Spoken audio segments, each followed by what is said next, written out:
Welcome to Good Life. I'm Dean Wilson. You're going to love today's program. Fatima Oliver is with me. She is an amazing woman.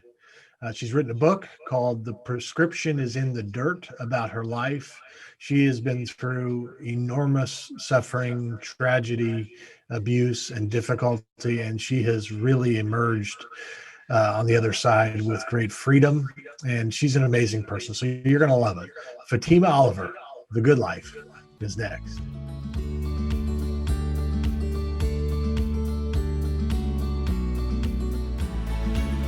Welcome to Good Life. I'm Dean Wilson. So glad you joined us. You can always find us at goodlifetelevision.org. That's where we are, and we're also on the social media platforms.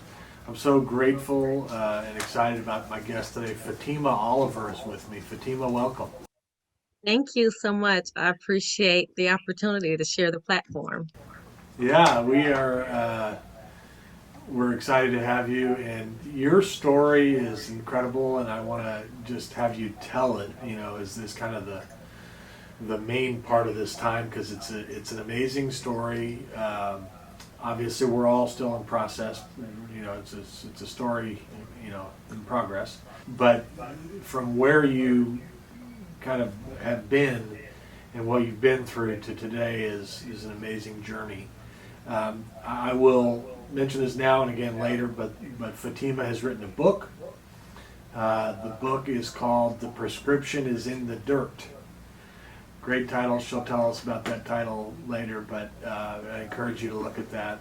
The Prescription is in the Dirt by Fatima Oliver. So Fatima, let's start with just your story. And I know you were the only girl with a bunch of brothers, and you made a comment to me that there was no kind of precious princess dynamic with all boys and you.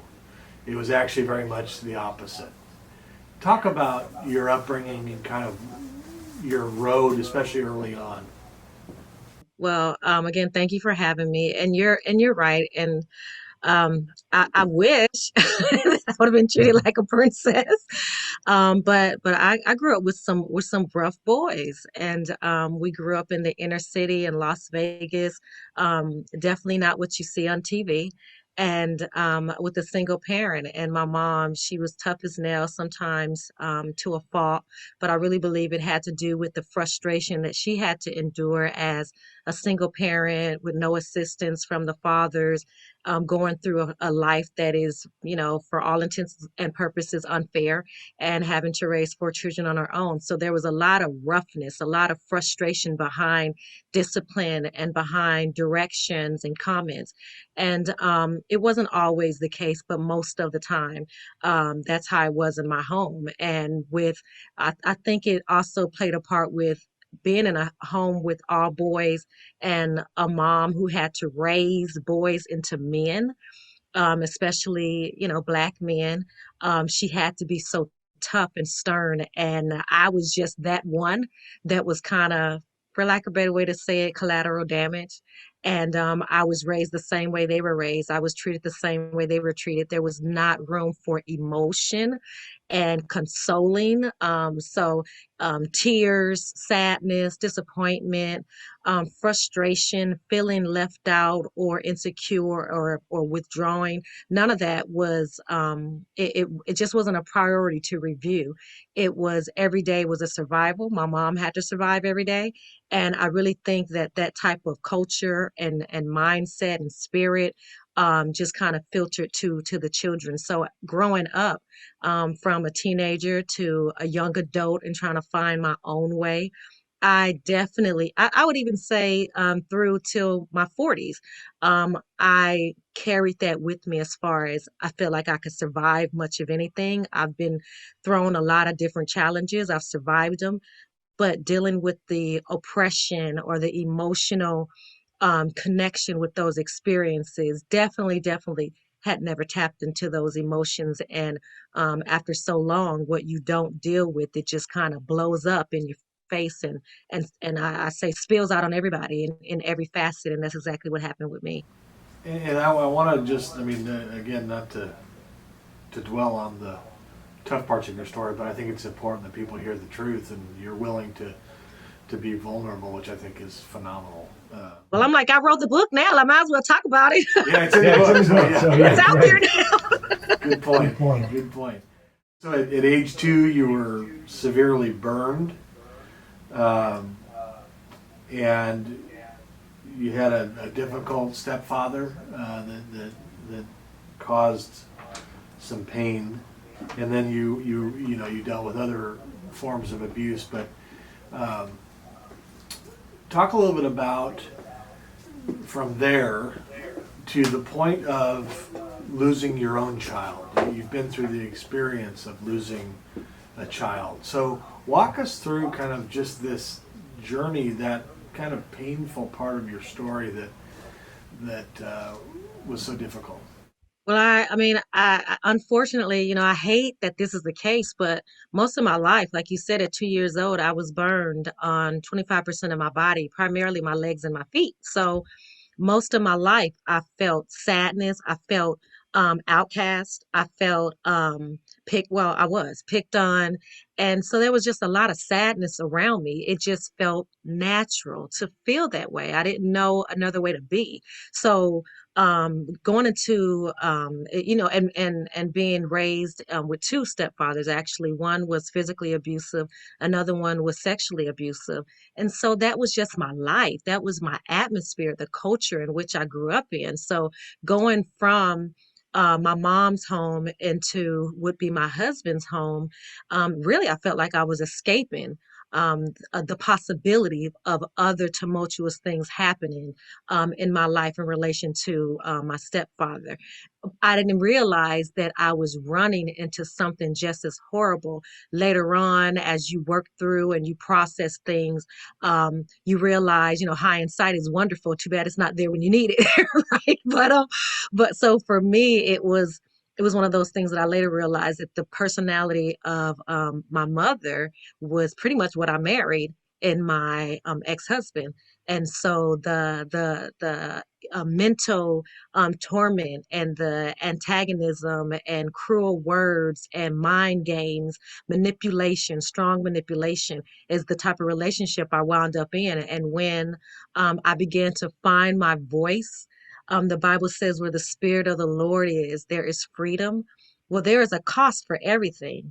And when I started to come out of my shell from harboring a lot of inside stuff and talking to myself internally, because I wasn't as much of a talker as I am now. So, for sure I wasn't. But when I started to find freedom in speaking up for myself is honestly when the physical abuse occurred. And so in that same marriage, I wound up pregnant. I stayed married. I was with this person for 12 years. He was basically my high school sweetheart, except for he wasn't in high school. And so I grew up. I started growing up and learning a little bit of myself while married to someone who didn't know himself. And so it was just another form of manipulation, and when I wouldn't comply, of physical abuse. I go into a lot of detail in the book of just the type of turmoil, but just the humiliation factor, breaking all of my items to the point where I didn't identify myself, because I look around the room and there's nothing that I brought to the table, because anytime he got angry, he would break my things and not his things. So just the mental games that eventually grew into the physical. And in the midst of that relationship, I did wound up getting pregnant. And it's one of those things where I never thought I could get pregnant. I was like one of the relatives that was still not pregnant. Not like that was a bad thing, but it's just everybody else had kids. And I was, in my 20s, kind of young 20s, but I was still married. And it was like, that's the next step. And I had a miscarriage here and there. So when I didn't know I was pregnant. So we really kind of thought I couldn't get pregnant. And so when I did, it was such a huge, tremendous shock to the family. And, just the joy of knowing that you're able to bring a human into the world. And so at a little before 5 months pregnant, when I started having complications, I had no idea that I had that I would have complicated pregnancies throughout my life. And so what occurred with that is just I had what's called an incompetent cervix. Won't go into too gross detail there, but I wound up being in the hospital for 2 weeks on and off, trying to stay pregnant and keep the baby inside me. Her name was Kiara. And after a strong battle and taking every medicine that you could take to try to help, she wound up being born very premature and actually was just at 1 pound, I believe 1 pound 3 ounces. And she lived for a strong 5 hours. And I just remember in that moment of her fighting for her life while I was in the room, still unable to hold her. I hadn't even held her yet. I just remember thinking, God, I don't want my baby to have to suffer. Like, I don't want her to have to go through this pain to live. And I didn't know, but at the time, my ex husband was praying the same thing. I hate to see her suffering so much to try to heal, and the doctors are working so hard. And so, hours later, she passed away. And I got some consolation in knowing that both of us were on the same page as far as we didn't want her to have to suffer. No parent wants their child to suffer, but it was just the most, I mean, anybody who's experienced it would know there are words that you really can't, you just don't have the words. But the best way I can say it was the most horrendous pain that I've ever experienced in my life. And I was very angry at God. I didn't understand why he would allow me to carry a child inside me just for it to be taken away from me. And so, honestly, that was the first time in my life that me and God had a real, genuine conversation. And my godfather, he's one that always told me, God already knows what you're thinking, so you might as well share it. There's no need in holding it inside. And I remembered him telling me that, and I just remember just me and God, and I just had to tell him how I felt, and the anger and the frustration and the pain that I felt of losing my child. But even in the midst of that moment, I had to still remember that God is God, and that he is still superior, he is still knowing all, and that my ways are not his ways and my thoughts are not his thoughts. And just I had to make a decision that either I was going to walk with him or I wasn't. And so I chose to make it well with my soul and to find faith in who I believe God is. And yeah, and just walked with him hand in hand, believing that he was with me in the middle. And eventually the experience is there. And I still get a little sad about it, but there's more joy in the memory now, and I'm able to share with my children. And we keep her spirit alive. And I even have a frame in my house with her pieces of her hair that the nurses framed, and her fingerprints and her handprints framed on my wall. And it goes to every home that I go, and my children know that she was their sister, and her name was Kiara. She was a person, she was a human, she was alive, and I'll forever love her. So after Kiara and all the other issues that you've encountered and the abuse and so forth, this is just kind of a side note, but do you live sometimes, or did you in the past, kind of bracing yourself like something was going to happen? Do you resonate with that? Yeah, for sure. And even now I catch myself when things are going good. Like right now, I'm in a very blessed season. And I know that things are all seasons, it's always changing. So I know that that's biblical, but absolutely not so much now. But I still catch myself saying, okay, things are going too good. What's about to happen? Right. It's just unfortunately, I know in my past though, it was so controlling to where I wouldn't want to try new things. I wouldn't want to allow new people in. I wouldn't want to think too positive. And I was really a very pessimistic person because I think it was actually a way to shield me because there was so much tragedy. There was just so much tragedy surrounding my life. Really felt like don't hope for too much because you'll just be disappointed. And so I Yeah. lived space of no hope, and always expecting the worst, versus what God would want us to do, which is to have hope and believe and faith that He's going to work something out for us for the good. I just it was hard for me to grab on a hold on to that. Yeah. And I would assume that the father, you know, thing, some people call it the father wound, but I mean, obviously you had two abusive stepfathers, and I think that that's so significant, and that relationship. And then if it's abusive, I had a mentor one time tell me, he said, if you had a bad father, God's nothing like him. If you had a good father, God's even better. You know, but I think it can be tough, and I think it's probably documented in psychology and whatnot that father wound, that father relationship, is something that's really a big deal. How have you how have you moved through that father thing? Because we hear it all the time. You read the scripture, it's talking about a heavenly father. It just happens. And so I've met some people that every time they hear that word, they're like, whoa, I don't, because of their life, but talk about that. Absolutely agree because it's a connection situation. So for me, I couldn't connect to what a father was. And I haven't shared it often because I felt like it sounded silly, but I didn't have my biological father in my life. The only identity that I had in regards to a father were people that had abused me. So when I would read the scriptures about how God was supposed to be my father on a great end, it was hard for me to connect to what that looks like. However, I will say, because my desperation for somebody to listen to me was so strong, my desperation to feel connected to somebody was so strong, that I still had a relationship with God. So it didn't matter that I couldn't relate to the father part. I could relate to his comfort, and I could relate to really a bigness is his comfort, and just knowing that somehow, some way, he's keeping me safe and he's keeping my mind. And I think a lot of people take that for granted, peace of mind, but he kept my peace of mind where honestly I could have lost my mind.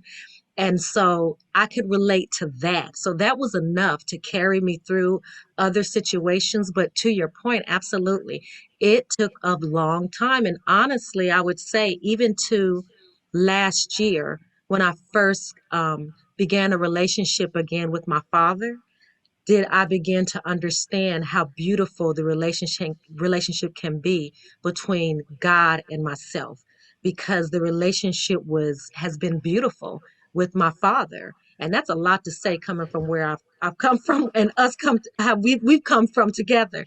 But it's such a beautiful and awesome, and I get giddy like a little girl, and it's like, oh my God, my God, it's just so weird for me. I'm like, it's just so weird. Yeah, that's a new space for me. But just knowing that, it helps me to relate better to, even that much more is God proud of me. Even that much more do I mean so much to him. And I don't know, I'm just in awe of that Yeah. moment in itself. How did you reconnect with your real father?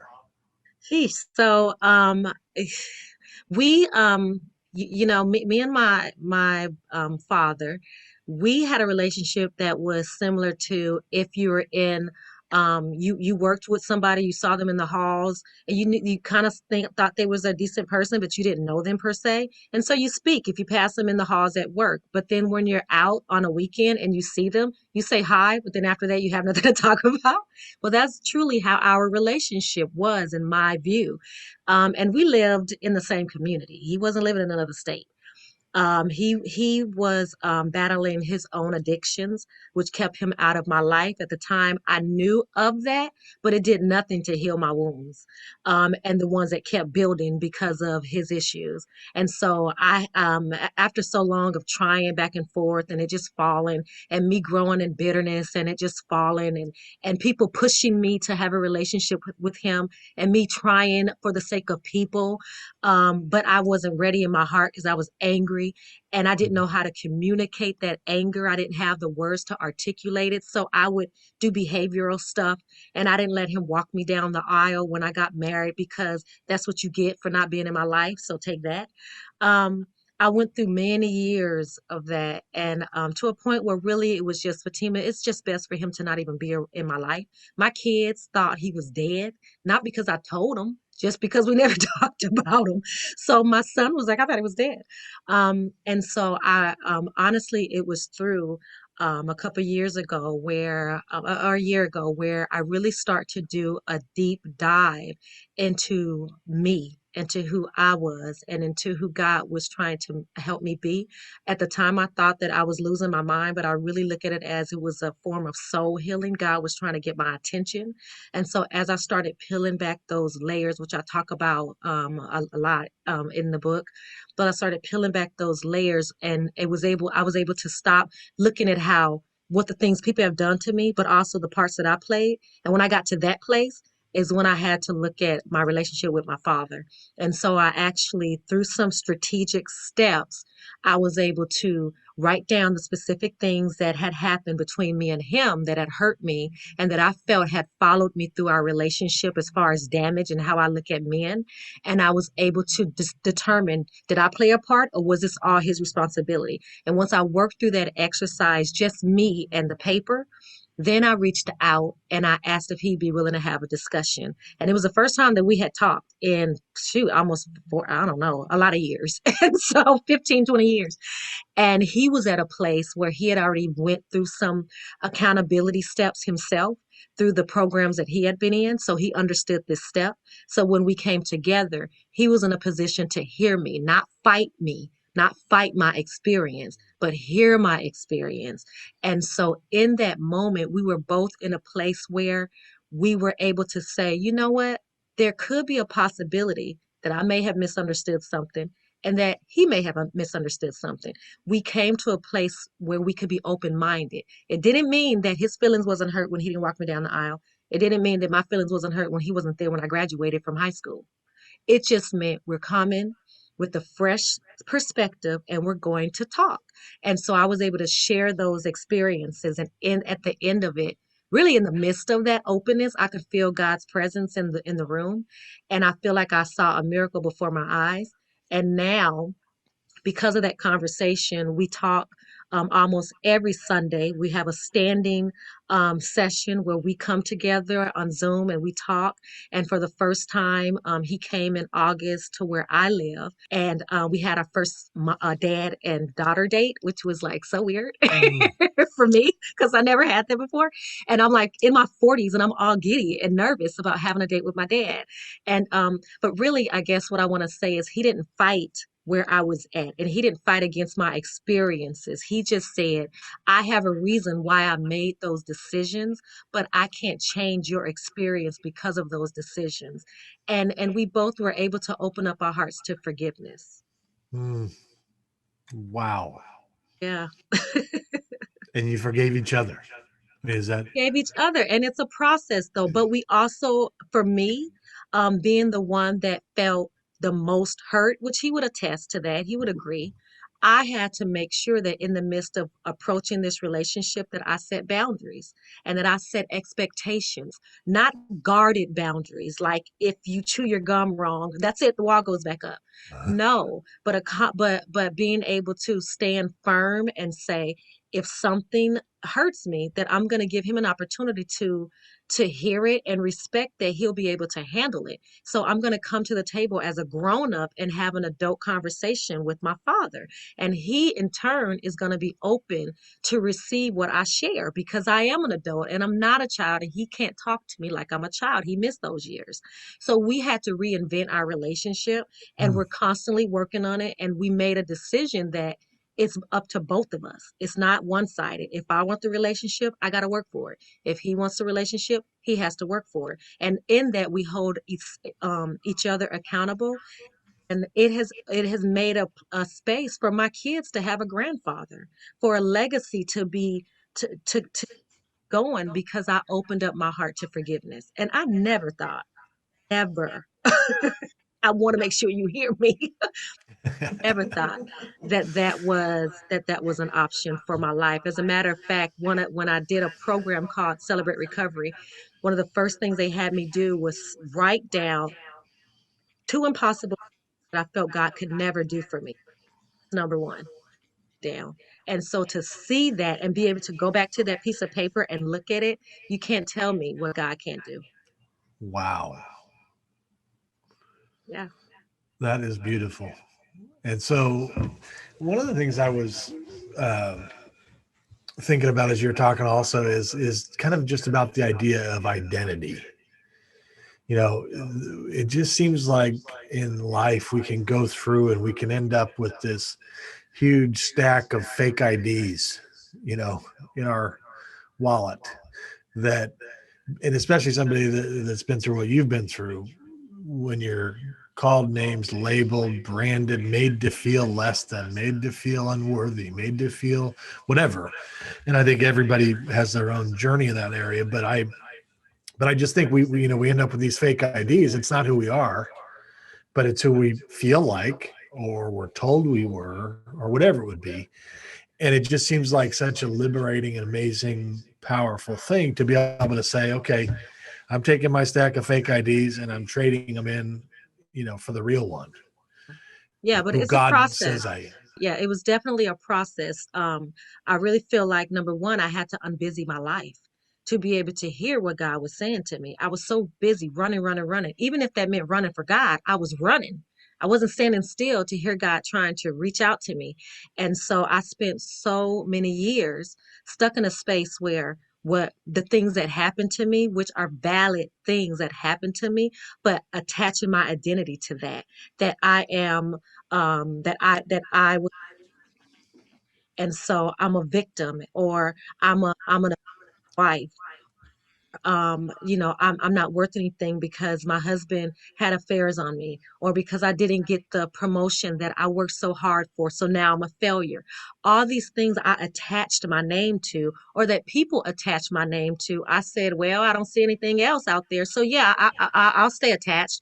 And so when God started getting my attention is when my life slowed down. I actually went through a relocation to another state, and it slowed my life down. And it appeared that I had everything financially that I wanted, everything that tangibly, I should say, that we view as success. I had those things. My family was happy. Everybody was happy except for me. And my life had slowed down, and I felt something's wrong with me. What is going on with me? And in that moment where I felt like I was losing my mind is when God got a hold of me, and he began to help me see who I really am. But in order to see that, I had to first get rid of all the stuff that people had said I was. And that took tough work. It took me having to peel back the layers, being willing to face the hard truth about my life, not about what people did to me. That stays. We already know that. But about when did I decide in my mind that this is what I was going to run with? We are all held accountable for which we understand. We are all given the ability to change our mind. So when did I accept it and say, okay, this is what it is? So I had to terms with, or I say me and God had a come to Jesus moment. And this is the things that he was showing to me. And so in that, I had this revelation, which is crazy because I should have known this my entire life. But my name means daughter of a prophet. The Islamic meaning of my name is daughter of a prophet. My mom, we're from Vegas, okay? We're from Vegas, and my mom saw a little girl, and she was a beautiful little girl when she had me. It was a beautiful little girl that was trying to peer into the room to see the babies that her sister had just had. And back in the day, they had the little windows, and so she couldn't see and she couldn't go in. So they kept picking her up and trying to let her see. My mama thought she was the most beautiful girl. So and our skin was the same tone. So she named me Fatima, and she had no idea. And years later, when people are messing up my name, and I'm feeling like, God, I hate my name, a friend that we had who was Muslim told me what my name meant. In the Islamic culture, it means daughter of a prophet. And so at the time, I was a Buddhist. We were Buddhists. I grew up a Buddhist till I was 19 years old. And this Hmm. is So I felt good finally that I could say, well, you could talk about me, but my name means daughter of a prophet. So it's special. I got a title, I got something to say. But it wasn't until truly like maybe couple years ago when God was really starting to heal some things, started awesome miracles in my life, and being able to replay my life and what He has brought me out of, that I realized, you know what? I really am the daughter of a prophet, the most high prophet. Yes, I am. I'm Mm. God had already identified me. He had already said who I was. It was already on me at birth. I didn't accept it. And that is what my book talks about all the different identities that I had throughout my life that I latched onto. And it wasn't until I got to this place of freedom was I able to say, you know what? I am who God says I am. I am beautiful. I am talented. I am awesome sauce. I am fierce. I am persistent. I'm a powerhouse. Yes, you are. I'm kind of awesome sauce myself. Yes, you are. Now that I think about it, uh, that's so good. Oh my gosh, I'm so grateful. I mean, do you feel free today? I mean, I know Yes, it's a process, but I mean, how are you doing now? I feel so free. I really do. And I didn't realize what freedom was like until I was, and so I never could even use that word, I don't believe. And if I did use it, I used it prematurely. There is something about being your story back, Mm, able to say, I'm going to stop allowing people to claim who I am, regardless of what they think, giving people the misunderstand me, truly giving them the freedom, meaning not trying to defend myself all the time. Writing this book definitely put me to where I had to recognize that there were going to be some people that were going to be mad at me, that I may hurt some people's feelings, that the things that I share specifically about my mother, decisions that she made, that there and people with in the generation of the silent generation, some things that are discussed. The fact that I'm talking about it so candidly in this book because that's my story. And in order for me to share my true story, I had to share that piece. But I had to come to terms and I wrestled with that. I say, like Isaac and the angel, I wrestled with the fact that I couldn't have it both ways, that I was going to follow what God is telling me to do and share my story in the way that He wants me to share it, or I'm going to stay loyal to the secrets. And mm, we are as sick as our secrets. mm. My therapist is the one that helped me get to that place. And she asked me, Fatima, which one would you regret not telling your story, or would you regret losing those people that are so dear to you? Which one would you regret most? And I had to sit there and be honest with myself. And that moment is when my freedom came because I made a conscious decision that I would feel more regret not telling my story. And so when I wrote it and put it all out there, me and my kids were giddy and my family supported me, and we screamed when we saw it on Facebook selling. And Donnie, I felt like I was on top of a building, like you see on TV, and the folk is on top of the building and they're screaming, "I'm free!" Well, that's the feeling that I carry with me every day. And if it is for nothing more, I believe that writing this book was an extension of my therapy, but more than anything, it was an extension of my freedom. So beautiful. Wow. And I'm Dean, by the way. Donnie's standing behind the camera. No, no. Speaking of fake IDs, um, Dean, I'm sorry. Donnie should probably be hosting the program if you want to know the truth. I'm sorry. Yeah, that's right. Look, folks through the whole show are been like, and she got his name wrong and she just talking. No, see, we keep it real here. So if people watching and they saw that you said the wrong name, then they're going to feel awkward until I address it. So here we go. Um, why did you tell me why did you write the book? I mean, again, I wrote it because I really felt like it was an extension of my freedom, and it was something that once God showed me that that's what I was supposed to do, that it just made all the sense in the world. But I've always loved writing. As a kid, I would write. It was actually a way for me to get those thoughts out because I didn't talk much. Ha, it's a surprise, I know. But I didn't talk much at all. I really internalized most of my life. And so even when I look back on my journals, I don't really like to read them because they're just filled with sadness. And it actually stopped me from writing after so long. And so during going through therapy and going through my Bible study program, Celebrate Recovery, they encouraged writing. You had to write to peel back the layers. And so I just started getting that love back. There's a step where at the end of this step study program of Celebrate Recovery, that it's a 9-month program.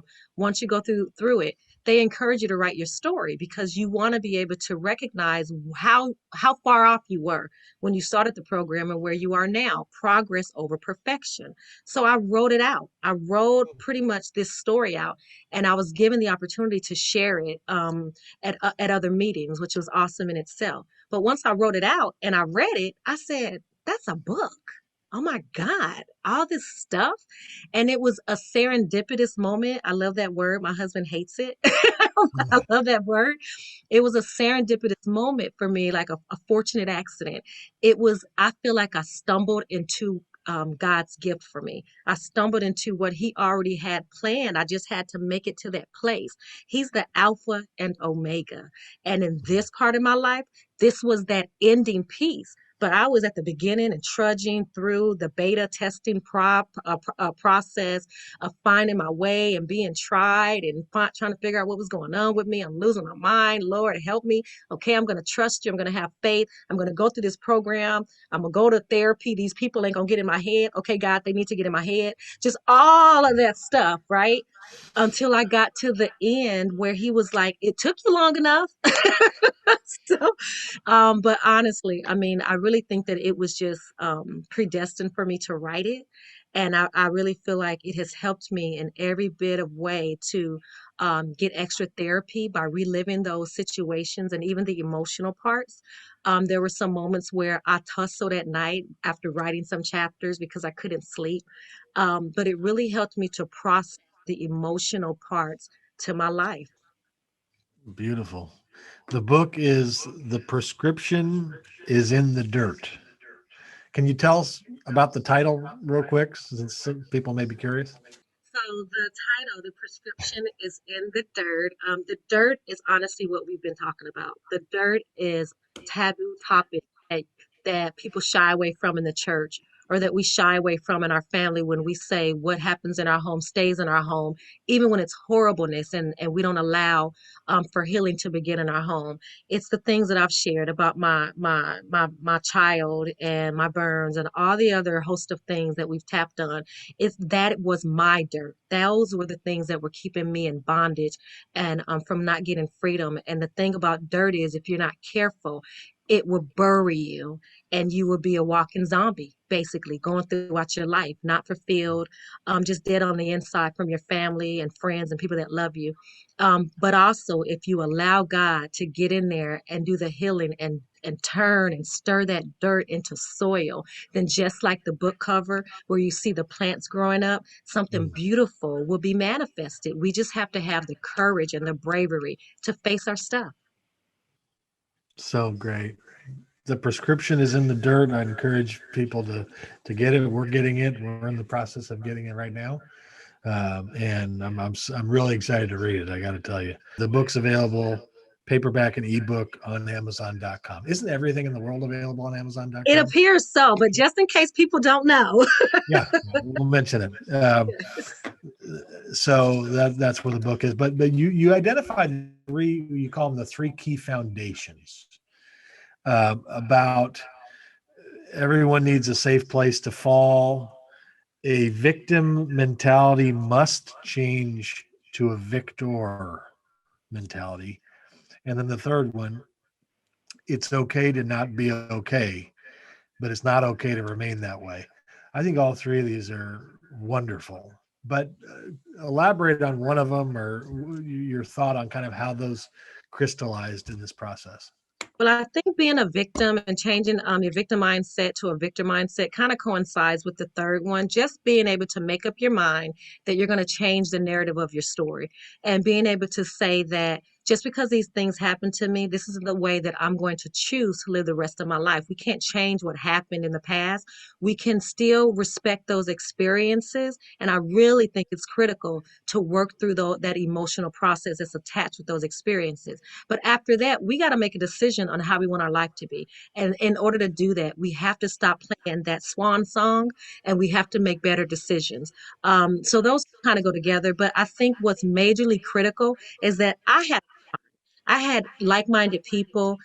My faith is important to me. I had people who believed the same and who were trying to heal their wounds and grow too, who were around me and who could support me and who could help me to find the help that I needed through therapy, and just having somebody to talk to. So a safe place to fall is very, I think, critical. I don't think that I would have made it as far as I have if it was not having somebody could look past my tears, look past my crazy hairdos at times, look past my anger and my rage that would come out and spit on them, that they could look past that and see my heart condition and pray for me and pray with me and help counsel me, and help me to get the help that I need. Sometimes that's not your family.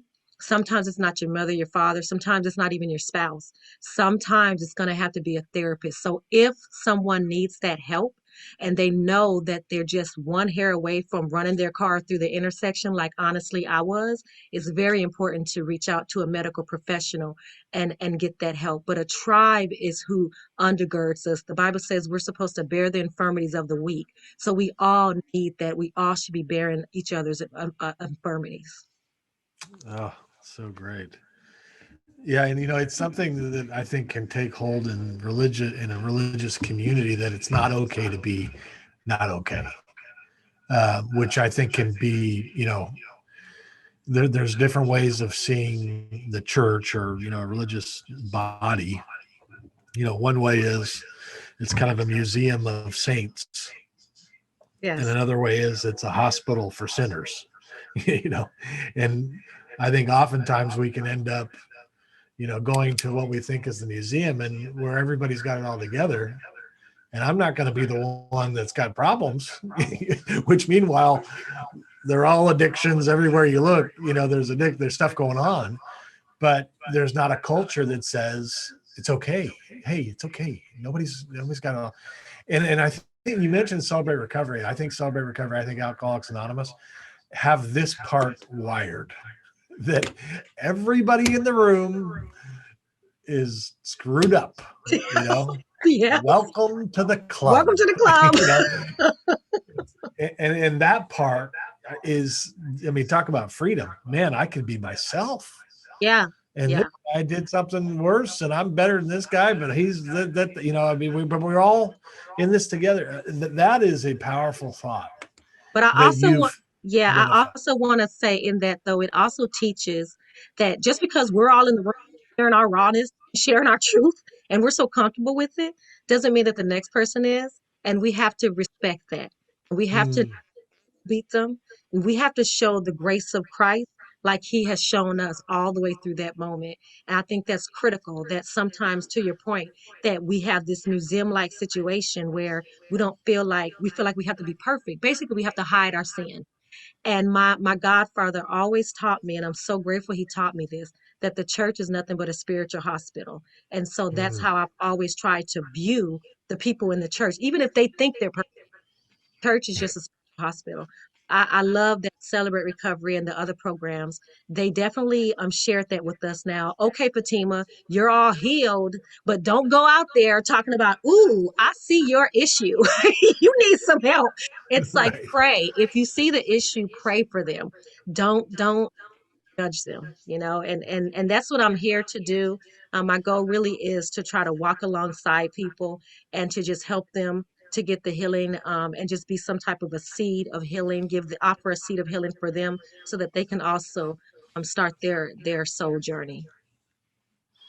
talk for a minute. We're running a little bit short on time, but talk about self-love, self-care. This is kind of something my wife is trying to teach me.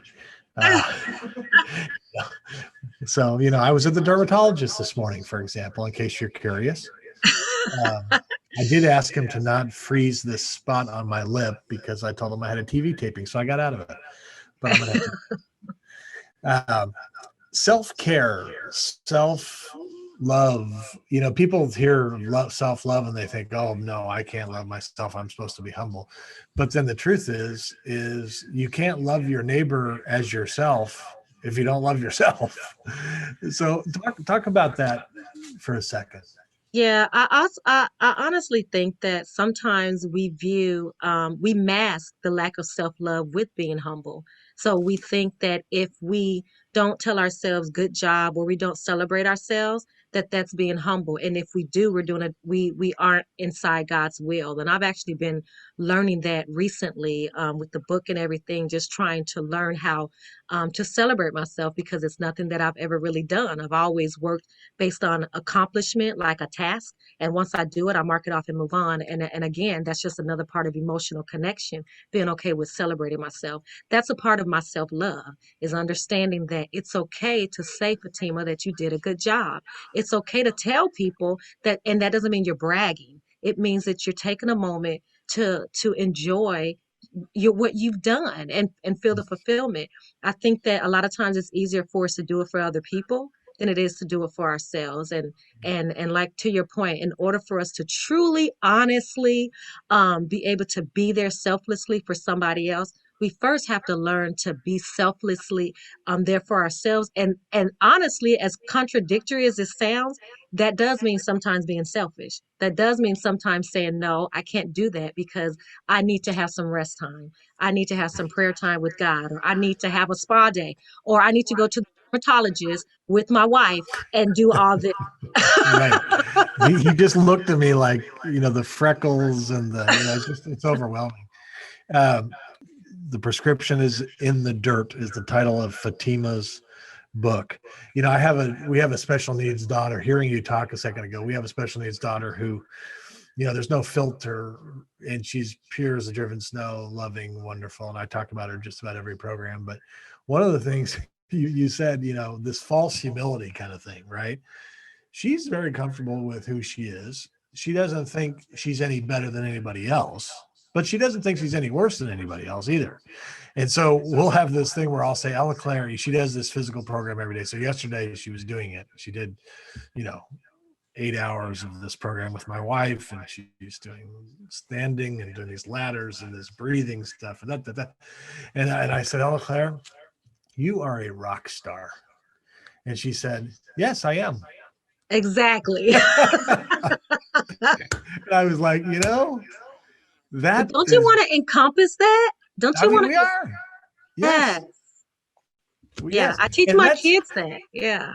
yeah. And, to actually, and the Bible says, don't think of yourself as better than others or higher than you ought. But man, who we are in with God in his perspective is unbelievable. And so And we be can, confident in end that. up, we should be hanging our heads, Fatima. I mean, it's kind of exciting. I Um, agree. I agree. Absolutely. We should be confident in what he does through us and be humble to know that it is him doing it. So yes, beautiful. I want to give a shout out to your husband, Thomas, absolutely. and Mark Anthony, Jeremiah, and Jonathan, who Yes. I want to tell you, if you're watching, you have an amazing mother. So you better obey. I'm in California, but I know where Ohio is. Okay.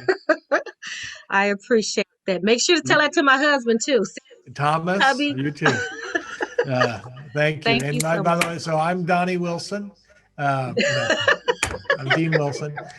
She is Fatima, daughter of the prophet, Yes. and a princess in every way. Thank you Thank you so for coming on, Fatima. Thank you. I appreciate it, Dean. I really do. Thank you. God bless you guys. Thank you. We'll see y'all next time.